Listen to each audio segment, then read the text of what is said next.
அக்கறைக்கு இக்கரை பச்சை அப்படிங்கிற வார்த்தைக்கு சரியான நபர்கள் தான் நம்மளுடைய கன்னி ராசிக்காரங்க. ஏன்னா அவங்க வெளி தோற்றத்தில் அப்படி மகிழ்ச்சி இருக்கிற மாதிரி காட்டிக்கிறாங்க. ஆனால் அவங்களுடைய உள் வாழ்க்கையில் இவங்க எந்த விஷயங்களில் முயற்சி எடுத்தாலும் அதில் ஒரு விஷயம் கூட நடப்பதற்கான ஒரு சூழ்நிலை. டிஃபால்ட்டாக நிறைய கன்னிராசி என்பவர்களுக்கு எலும்பு சார்ந்த பிரச்சனைகள் அப்படின்றது வரதுக்கு வாய்ப்பு உண்டு. என்னோட கம்ஃபர்ட்டுக்காக, என் குழந்தைங்களோட கம்ஃபர்ட்டுக்காக, அவங்களோட எதிர்காலத்துக்காக நான் நிறைய ஹார்ட் ஒர்க் பண்ணணும், நான் இது பண்ணணும், நான் அது பண்ணணும், அதை சேவ் பண்ணணும், இதை பேக்கப் பண்ணணும், அந்த எண்ணம்லாம் கன்னி ராசிக்கு நம்முடைய சனி பகவான் 5க்கும் 6க்குரியவர். அப்போ 6ஆம் இடத்திலேயே அமர்ந்து இவங்களுடைய முயற்சிகளை ஃபுல்லாமே ஸ்டாப் பண்ணார் தன்னுடைய 10ஆம் பார்வை மூலமாக. கன்னிராசிக்காரங்க மனசார யாருக்கும் துரோகமும் செய்ய மாட்டீங்க, யாரையும் கஷ்டப்படுத்துன்னு நினைக்க மாட்டீங்க. ஆனால் உங்கள் மேலே வீண் பழி சுமத்தி உங்களை ஒரு பூர்வீகம் சார்ந்து சொத்து பத்து வீடு வாசல் அது சம்மந்தப்பட்ட முடிவு ஏதாவது எடுக்கிறீங்க அப்படின்னா கண்டிப்பாக உங்களோட சுய ஜாதகத்தை ஒரு முறை கண்ணி டிஃபால்ட்டாக 2 விஷயத்தில் கவனமாக இருக்கணுமா. ஒன்று பயணம் சார்ந்த கவனம் அப்படின்றது வேணும். இன்னொன்று ஆரோக்கியம் சார்ந்த கவனம் அப்படின்றது வேணும். அதே மாதிரி 3வது ஒரு கவனமும் இருக்குது. அது என்ன அப்படின்னா ரிஃப்ளெக்ட் ஆன்மீக நேயர்களுக்கு வணக்கம். நான் உங்கள் ரக்ஷயா பார்த்தி. இன்னைக்கு சனி பயிற்சி பலன்களை பற்றி நமக்கு ரொம்ப தெளிவாக விளக்குறதுக்காக நம்ம கூட 2 ஜோதிடர்கள் இணைஞ்சிருக்காங்க. அந்த வகையில் டாக்டர் தீபா அருளானன் அவர்கள் வணக்கம். வணக்கம். டிஜே சுந்தரபாண்டி அவர்கள் வணக்கம் சார். எல்லாராலையும் ஈர்க்கப்படுகின்ற கன்னிராசிக்காரர்கள் அதிகபட்சமாக கவலையிலேயே இருக்காங்க. அவங்களுக்கு இந்த 2026 சனி பயிற்சி எப்படி அமைஞ்சிருக்கு? அதாவது நீங்கள் சொன்ன மாதிரி ஒரு கன்னிராசி ஒரு இடத்துல இருக்காங்கன்னா அசால்ட்டாக மற்றவங்களாம் சொல்லுவாங்க, உனக்கு என்னப்பா நீ கவலையே பட தேவையில்ல, கன்னிராசியில் பிறந்திருக்க, நீ எப்பொழுதுமே சிரிச்ச முகமாக இருக்க அப்படின்னு சொல்லி ஆண்களையும் சொல்லுவாங்க. அதே போல் கன்னிராசி பெண்களையுமே சொல்லுவாங்க, உனக்கு என்ன ஒரு கூட்டமே இருக்குது, நீ சொன்னால் சொன்னால் போதும் உடனே ஒடியாந்துருவாங்கம்பாங்க. ஸோ அக்கறைக்கு இக்கரை பச்சை அப்படிங்கிற வார்த்தைக்கு சரியான நபர்கள் தான் நம்மளுடைய கன்னிராசிக்காரங்க. ஏன்னா அவங்க வெளி தோற்றத்தில் அப்படி மகிழ்ச்சி இருக்கிற மாதிரி காட்டிக்கிறாங்க. ஆனால் அவங்களுடைய உள் வாழ்க்கையில் கிட்டத்தட்ட இந்த ஒரு 3 வருட காலமாக இவங்க எந்த விஷயங்களில் முயற்சி எடுத்தாலும் அதில் ஒரு விஷயம் கூட நடப்பதற்கான ஒரு சூழ்நிலை இவங்களுக்கு அமையலை. ஏன் அமையலை அப்படின்னு சொல்லி பார்க்கும்போது பார்த்திங்கன்னா, நம்முடைய கன்னி ராசிக்கு நம்முடைய சனி பகவான் 5க்கும் 6க்குரியவர். அப்போ 6ஆம் இடத்திலேயே அமர்ந்து இவங்களுடைய முயற்சிகளை ஃபுல்லாமே ஸ்டாப் பண்ணார் தன்னுடைய 10ஆம் பார்வை மூலமாக. சனியுடைய பார்வையிலே மிகப்பெரிய பவரான பார்வை 10ஆம் பார்வை. அவர் அப்படியே ஸ்டாப் பண்ணார். கன்னிராசிக்காரங்க எவ்வளோ முயற்சி எடுத்திருப்பாங்க, நீங்கள் எவ்வளவோ செயல்பட இன்னைக்கு முடியலைன்னா நாளைக்கான முடிச்சு காட்டுவோன்னு முயற்சி எடுத்திருப்பாங்க. அது 80 to 90% போகும்போது ஃபெயிலியர். இல்லைன்னா இவங்க ஒரு விஷயத்த செய்யலாம்னு சொல்லி முடிவெடுத்து பக்கத்தில் உள்ளவங்கள்ட்ட சொல்லியிருப்பாங்க. பக்காவாக பிளான் போட்டு மறுநாள் காலையில் அந்த நியூஸ் வெளியே வரும். ஸோ என்னடா நம்ம சொன்னோமே இவன் செஞ்சிட்டானே அப்படிங்கிற ஒரு மன அழுத்தத்திலே அடுத்து எந்த விஷயமும் செய்ய வேண்டாம், ஒரு சிவனேன்னு இருப்போம் அப்படிங்கிற சூழ்நிலையில் கிட்டத்தட்ட ஒரு 2 வருட காலமாக பேசாமல் இருந்துருவோண்டா, இந்த வாழ்க்கை இப்படித்தான் அப்படிங்கிற ஒரு சிந்தனைக்கு வந்துட்டாங்க. ஸோ இந்த நிலையில இருந்து மாறக்கூடிய தன்மையில் சனி பகவான் நம்மளுடைய கன்னிராசி என்பவர்களுக்கு இந்த வாக்கியப்படி பயிற்சியாகி அவர் கரெக்டாக எக்ஸாக்டாக 7ஆம் இடத்துக்கு போகிறார். சமசத்ம பார்வைன்னு சொல்லுவோம். அவருடைய பார்வை கன்னிராசிக்கு டைரெக்டாக விடுது. அப்போ இவ்வளவு நாட்களாக ஒரு நிறைய பிரச்சனை, நிறைய போராட்டம், நிறைய மன அழுத்தத்தோடு நீங்கள் இருக்கீங்கன்னா அந்த மன அழுத்தங்கள் எல்லாமே உங்களை விட்டு கடந்து செல்வதற்கு ஒரு பாதை உருவாகுது. ஆனால் நீங்கள் பயன்படுத்துவீங்களா அப்படிங்கிறத கடைசியில் சொல்கிறேன். மொதல் விஷயம். அதே போல் உங்களுடைய இளைய சகோதரன் உங்களுக்கு ரொம்ப சப்போர்ட்டாக இருப்பாங்க. இளைய சகோதரிகள் இந்த காலகட்டம் ரொம்ப உங்களுக்கு உறுதுணையாக இருப்பாங்க. உங்களுடைய முயற்சிகள்லாம் வெற்றி அடைய போகுது. அதே போல் நீங்கள் செய்யாத தப்புக்கு கன்னிராசிக்காரங்க மனசார யாருக்கும் துரோகமும் செய்ய மாட்டீங்க, யாரையும் கஷ்டப்படுத்துன்னு நினைக்க மாட்டீங்க. ஆனால் நீங்கள் எதுவுமே செய்யாமல் நன்மை செஞ்ச ஒரே காரணத்துக்காக உங்கள் மேலே வீண் பழி சுமத்தி உங்களை ஒரு கூண்டுக்குள்ளே அடப்பட வைக்கணும் அப்படின்னு பல நண்பர்களை ஒரு கூண்டுக்குள்ளே கிளி எப்படி பிடிச்சி வச்சாங்களோ அது மாதிரி கன்னிராசிக்காரங்களை ஒரு கட்டு போட்டு வச்சுட்டாங்க. ஸோ அப்படி போட்டு அவமானத்தில் இருக்கக்கூடிய ஒரு பிரச்சனை இருக்கக்கூடிய நிலைமை உங்களுக்கு இருந்தால் அந்த பிரச்சனைகள் அவமானங்கள் எல்லாமே சரியாக போகுது. உங்கள் மேலே தப்பே இல்லை, நீங்கள் நேர்மையானவங்க தான், வெளிப்படைத்தன்மை கொண்டவங்க தான், உண்மையானவங்க தான் உங்கள் கூட இருக்கவங்களோ இல்லை மற்றவங்களோ புரிந்து கொள்ளக்கூடிய அளவுக்கு இந்த சனி பயிற்சி உங்களுக்கு ஒரு மிகப்பெரிய மாற்றத்தை கொடுக்கும் என்பது நிதர்சனமான உண்மை. அதே போல் இப்போ கன்னிராசிக்காரங்கிட்ட கேட்டிங்கன்னா சொல்லுவாங்க, தூங்கி எவ்வளோ நாள் ஆச்சுங்க, நல்லா தூங்கியிருக்கீங்களா, நிம்மதியாக தூங்கியிருக்கீங்களான்னா இல்லவே இல்லைங்க. நிறைய விஷயத்தில் நானும் படுத்து வானத்தை பார்த்தேன்னா ஓடுது, குதிரை மாதிரி ஓடிக்கிட்டே இருக்குது என்னோடய சிந்தனைகள். தூக்கம் நான் என்ன அறியாமல் டயர்டாகி 3 மணி 4 மணிக்கு தான் தூங்குறேன், தூங்க முயற்சி எடுக்கிறேன், தூக்க மாத்திரையும் போட்டுட்டேன். சில நேரங்களில் கன்னிராசிக்காரங்க பல அன்பர்கள் வந்து பார்த்திங்கன்னா தூக்கமே வரல, டாக்டர் சொன்னனால தூக்க மாத்திரையாக வாங்கி போட்டுருவோம். அப்படி தூக்க மாத்திரை போட்டாலுமே திரும்பியும் குதிரை மாதிரி ஓடிக்கிட்டு இருக்குது பிரச்சனைகள். ஸோ இந்த நிலையிலிருந்து உங்களுக்கு ஒரு மாறுபட்ட செயல்பாடு, நல்ல முன்னேற்றம், நிம்மதியான தூக்கம், மன அமைதி இதெல்லாம் உங்களுக்கு கிடைக்க போகுது அப்படிங்கிறது சாத்தியம். அதே போல் வெளிநாடு பயணங்கள் போவதற்கு பாஸ்போர்ட் எடுத்து வச்சு வெளிநாடு போக முடியலன்னு வருத்தப்பட்டிங்கன்னா கட்டாயமாக வெளிநாடு போவீங்க.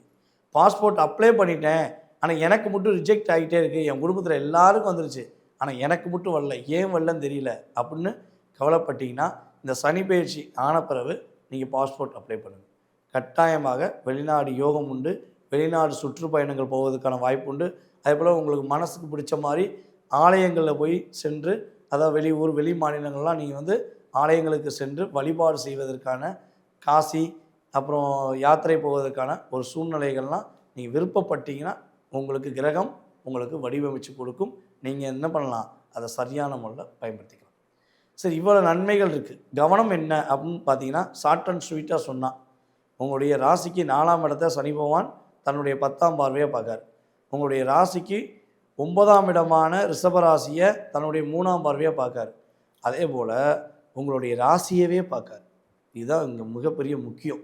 உங்களை பார்க்காரு. அப்போ நீங்கள் ஒவ்வொரு விஷயங்களும் முடிவெடுக்கும் போது அவசரப்படாமல் நிதானமாக யோசித்து செஞ்சீங்கன்னா நிம்மதியான சூழ்நிலை. அதே போல் வண்டி வாகனங்கள் வாங்குகிற விஷயங்களில் கொஞ்சம் கவனமாக இருக்கணும். வண்டி வாகனம் ஓட்டும் போது கவனமாக இருக்கணும். வீடு கட்ட போகிறீங்கன்னா ஒரு வீடு கட்டலாம், நீங்கள் வீடு கட்டுறதை அப்படியே இன்ஜினியர்கிட்ட கொடுத்துட்டேன், இல்லை உங்களுக்கு பிடிச்ச கொத்தனார்கிட்ட கொடுத்துட்டேன் அப்படின்னு சொல்லி கான்ட்ராக்ட் கொடுத்துட்டிங்கன்னா நீங்கள் காட்ட அசால்ட்டாக இருக்கக்கூடாது. போகணும், அங்கே என்ன நடக்கு, எவ்வளோ மண் போடுறாங்க, எவ்வளோ கல் போடுறாங்க, என்ன கலவை கொடுக்குறாங்கங்கிறத என்ன பண்ணணும், நீங்கள் அந்த கம்யூனிகேஷனில் இருந்துக்கிட்டே இருந்தீங்கன்னா நீங்கள் நினச்ச மாதிரி வீடு வரும். இல்லைனா அவங்களுக்கு பிடிச்ச மாதிரி கட்டிட்டு உங்கள் மேலே பாரத்தை வச்சுருவாங்க. இதில் கவனம் செலுத்துறீங்கன்னா நல்லது. படிப்பு சம்மந்தப்பட்ட விஷயங்களில் நம்மளுடைய கன்னி ராசி மாணவர்கள் முழு கவனம் செலுத்துறீங்கன்னா ஃபஸ்ட்டு மாணவன் நீங்கள் தான், பெஸ்ட்டு மாணவியும் நீங்கள் தான். அப்படி இல்லாமல் கவனம் சிதறுமானால், காதலில் சிக்குமானால் படிப்பில் ஒரு தடை அப்படிங்கிறத இண்டிஷன் பண்ணுது. ஸோ படிப்பில் மட்டும் கவனம் செலுத்துங்க. அப்பா கூட அன்பாக இருங்க, அம்மா அப்பாவை நேசிங்க. அப்பாவும் அம்மாவும் கன்னிராசி அன்பர்களுக்கு எப்பொழுதுமே ஒரு பக்காவான நன்மைகளை கொடுக்கக்கூடிய நபர்களாக மட்டுமே இருப்பாங்களே தவிர உங்களுக்கு எந்த காரணத்து கண்டும் தீங்கு விளைக்கக்கூடிய நபர்களாக இருக்க மாட்டாங்க. கோச்சார அடிப்படையில் சுயஜாதகம் வேறு. ஸோ அப்போ அப்பா அம்மா மேலே அதிகமான அன்பு வைத்து அவர்களுடைய ஆசீர்வாதம் பெறக்கூடிய நம்முடைய கன்னிராசிக்காரர்கள் கவலைப்பட தேவையில்லை. கன்னிராசிக்காரர்களை பொறுத்த வரைக்கும் இந்த 2026 அதிகமான நன்மைகள் இருக்குது அப்படிங்கிற வகையில் சார் சொல்லியிருக்காரு. உங்கள் பார்வையில் 2026 சனி பயிற்சி எப்படி கன்னிராசிக்கு அமைஞ்சிருக்கு? சனி பகவானை பொறுத்த வரைக்கும்மா கன்னிராசி என்பர்களுக்கு லார்ட் ஆஃப் 5 and 6, அதாவது 5ஆம் பாவம் பூர்வ புண்ணியஸ்தானம் புத்திரஸ்தானம், அதுக்கும் அவன் தான் அதிபன். 6ஆம் பாவம் ருணரோக சத்ருஸ்தானம், அதுக்கும் அவன் தான் அதிபன். இவன் 7ஆம் பாவம் கலத்திரஸ்தானத்தில் வந்து உட்கார்ந்துட்டுருக்கான். அப்படின்போது கன்னி டீஃபால்ட்டாக 2 விஷயத்தில் கவனமாக இருக்கணுமா. ஒன்று பயணம் சார்ந்த கவனம் அப்படின்றது வேணும். இன்னொன்று ஆரோக்கியம் சார்ந்த கவனம் அப்படின்றது வேணும். அதே மாதிரி 3வது ஒரு கவனமும் இருக்குது. அது என்ன அப்படின்னா, லைஃப் பார்ட்னர்கிட்டையும் பிஸ்னஸ் பார்ட்னர்கிட்டையும் வந்து பார்த்திங்கன்னா ரொம்பவே விட்டு கொடுத்து போகணும் அப்படின்னு சொல்லலாம். இப்போ பயணம் சார்ந்த கவனம் அப்படின்னா கன்னி வந்து பாருங்கம்மா டீஃபால்ட்டாகவே வந்து பார்த்திங்கன்னா புதன் உச்சமடையக்கூடிய ராசி. அப்போ பொதுவாகவே வந்து பார்த்திங்கன்னா கன்னிக்கு நம்மளுக்கெல்லாம் வந்து பாருங்கள் பிளான் ஏ பிளான் பி, மிஞ்சி போனால் பிளான் சி பிளான் டி இருக்கும். ஆனால் கன்னிக்கு அப்படி கிடையாதுமா. Plan A plan B plan C plan D plan Z வரைக்கும் வைப்பாங்க. Either this or not, either this or that அப்படின்ற மாதிரி அவங்க சக்ஸஸ் ஆகிற வரைக்கும் அதை செய்வாங்க அப்படின்னு சொல்லலாம். மிதுனமும் வந்து பார்த்திங்கன்னா ராசி அதிபன் புதன் தான், கன்னியும் வந்து பார்த்திங்கன்னா ராசி அதிபன் புதன் தான். ஆனால் புதன் உச்சமடையக்கூடிய ராசி அப்படின்றதுனால மிதுனம் மாதிரி ரொம்ப பேச மாட்டாங்க. ஆனால் 4 வார்த்தை பேசினா கூட நச்சுன்னு நங்கூரம் போட்ட மாதிரி பேசுவாங்க. அப்படிப்பட்ட கன்னி ராசி என்பர்கள் இப்போ பயணம் சார்ந்த கவனம் அப்படின்னு சொல்லியிருக்கேன். இப்போ இதை பார்க்கும்போது ஒரு சிலர் சொல்லுவாங்க, மேடம் நாங்கள்லாம் கார்லாம் எக்ஸலண்ட்டாக ஓட்டுவோம் மேடம், கவுந்தடிச்சு படுத்துட்டு கூட நாங்கள் சூப்பராக ஓட்டுவோம், அந்த அளவுக்கு எஃபிகசி உண்டு, நியாயம் தான். அந்த அளவுக்கு எஃபிகசியான டிரைவர்ஸ் தான் நீங்கள் இருக்கீங்கன்னா கூட ரோட்டில் நிறைய இடியட்ஸ் இருக்காங்க இல்லைங்களா? ஸோ அதில் நம்ம வந்து பாருங்கள், நம்ம பாட்டும் சிவனேன்னு வண்டி ஓட்டின்னு போவோம், ஓரமாக தான் ஓட்டின்னு போகிறோம்னு வச்சுக்கோங்களேன். எங்கேயோ ஒரு பிள்ளை வண்டி ஓட்ட தெரியாமல் இருக்கலாம், எல்போர்டு வந்து நேராக நம்மளை வந்து மோதுற மாதிரி ஒரு அமைப்பு இருக்குது. அப்போ நம்ம என்ன தான் பண்ணுறது? ரொம்ப சிம்பிள். நம்ம ரொம்ப நிதானமாக நம்ம வந்து பார்த்திங்கன்னா ஃபோன் பேசிகிட்டே வண்டி ஓட்டுறது, ஹெல்மெட்குள்ளே வந்து ஃபோனை வச்சுட்டு வண்டி ஓட்டுறது, இதெல்லாம் இல்லாமல் நம்ம வந்து பயணத்தில் கவனத்தை செலுத்தி வண்டி ஓட்டணும். அப்படின்னா பயணத்தில் வில்லங்கும் கிடையாதுமா, ஃபஸ்ட் விஷயம். 2வது ஆரோக்கியம், ஹெல்த் வந்து பார்த்திங்கன்னா டிஃபால்ட்டாக நிறைய கன்னிராசி என்பர்களுக்கு எலும்பு சார்ந்த பிரச்சனைகள் அப்படின்றது வரத்துக்கு வாய்ப்பு உண்டு. முட்டி எலும்பாக இருக்கலாம், இல்லை சர்விக்கல் ஸ்பாண்டிலோசிஸ், டிஸ்க் ப்ரொலாப்ஸ், இந்த மாதிரி எலும்பு சார்ந்த பிரச்சனைகள் வரத்துக்கு வாய்ப்பு உண்டு. அதே மாதிரி ஆல்ரெடி ஆரோக்கியத்தில் குறைபாடு இருக்குது, டயபிட்டிஸ் இருக்குது, பிபி இருக்குன்னா அது ஃப்ளக்சுவேட் ஆகிறதுக்கு வாய்ப்பு உண்டு. ஆக ஆரோக்கியத்தில் கவனம் அப்படின்றது வச்சுக்கணும்.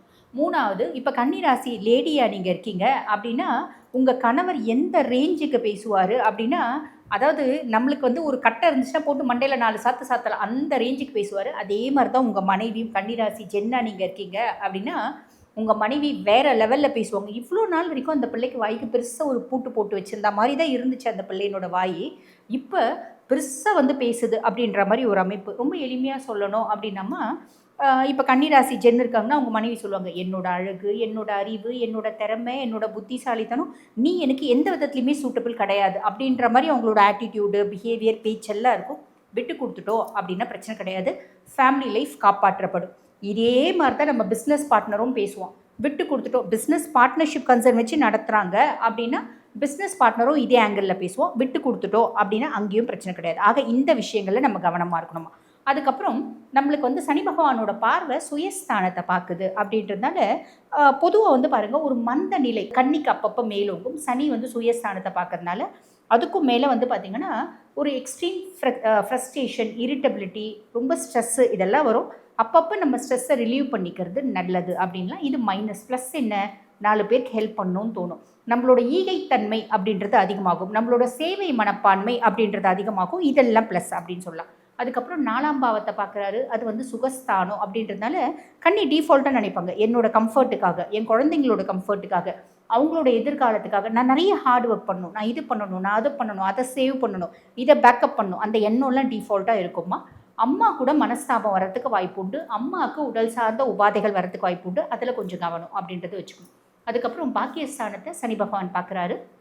பொதுவாக பாக்கியஸ்தானத்தை சனி பகவான் பார்க்கறதுனால கன்னி வந்து என்ன பண்ணுவாங்க, பயங்கரமாக ஹார்ட் ஒர்க் பண்ணி அவங்களோட நீண்ட நாள் ஆசைகள் அப்படின்றத நிறைவேற்றுவாங்க. ரொம்ப சிம்பிளாக ஒரு பெரிய வீடு வாங்கணும் அப்படின்னு நினைக்கிறாங்கன்னு வச்சுக்கோங்களேன். ஒரு 3 பெட்ரூம் வாங்கணும் அப்படின்னு உங்களுக்கு ஆசை இருக்குது அப்படின்னா இப்போ போயிட்டு ஒரு 5 பெட்ரூம் இருக்க வீடு வாங்குவாங்க. அது தப்பே இல்லை. என்ன ஆகும் அப்படின்னா, பெரிய லெவலில் நம்ம செலவுகள் பண்ணுறோம் அப்படின் போது நம்ம லைட்டாக ட்ராப் ஆகிறதுக்கு வாய்ப்பு உண்டு. இஎம்ஐ கட்டும்போது ஐயோ நம்ம கொஞ்சம் யோசித்து வாங்கியிருந்தா இருந்திருக்குமே அப்படின்னு தோணும். ஆக அந்த மாதிரி பெரிய லெவலில் நீங்கள் செலவு பண்ணுறீங்க அப்படின்னா பின்னாடி இஎம்ஐ கட்ட நம்மளால் முடியுமா, அதனோட கான்சிக்வன்சஸில் அனலைஸ் பண்ணிவிட்டு செய்யுங்க. அதே மாதிரி நிறைய கன்னிராசி என்பர்கள் வெளிநாடு போய் படிக்கிறதுக்கான பிராப்தம் அப்படின்றது உண்டு. டிஃபால்ட்டாக நிறைய கன்னிக்கு வந்து பார்த்திங்கன்னா லவ் வரும். லவ் வர்றது தப்பு இல்லை, அந்த லவ் பண்ணுற பிள்ளை நல்ல பிள்ளையா, லவ் பண்ணுற பையன் நல்ல பையனா, கொஞ்சம் அனலைஸ் பண்ணிவிட்டு லவ் பண்ணுங்கள். ரிலேஷன்ஷிப் நோக்கி போவாங்க, கொஞ்சம் அனலைஸ் பண்ணிவிட்டு ரிலேஷன்ஷிப்குள்ளே போங்க. இந்த மாதிரி பொதுவாக சனி வந்து லாட் ஆஃப் அந்த 5 அப்படின்றதுனால இந்த மாதிரி விஷயங்கள்லாம் வரத்துக்கு வாய்ப்பு உண்டு. அதே மாதிரி பார்த்திங்கன்னா பூர்வீகம் சார்ந்து சொத்து பத்து வீடு வாசல் அது சம்மந்தப்பட்ட முடிவு ஏதாவது எடுக்கிறீங்க அப்படின்னா கண்டிப்பாக உங்களோட சுய ஜாதகத்தை ஒரு முறை அனலைஸ் பண்ணிவிட்டு அந்த முடிவு எடுக்கிறீங்க அப்படின்னா அது ரொம்ப ஃபேவராக வரும். ஆன் தி ஹோல் வந்து பார்த்திங்கன்னா கன்னி வந்து உஷாராக இருக்க வேண்டிய விஷயங்கள், எச்சரிக்கையாக இருக்க வேண்டிய விஷயங்கள், சின்ன சின்ன விஷயங்கள் தான். எச்சரிக்கையாக இருக்காங்க அப்படின்னா எக்ஸலண்ட்டாக இருக்கும். கன்னிராசிக்காரர்களை பொறுத்த வரைக்கும் சில விஷயங்கள்ல எச்சரிக்கையாக இருந்தால் அவங்களுடைய வாழ்க்கை நல்ல விதமாக அமையும் அப்படிங்கிற வகையில் உங்களுடைய இவ்வளோ நேரங்களை ஒதுக்கி இத்தனை விஷயங்களை எங்களுக்காக ஷேர் பண்ணியிருக்கீங்க. ரொம்ப நன்றி.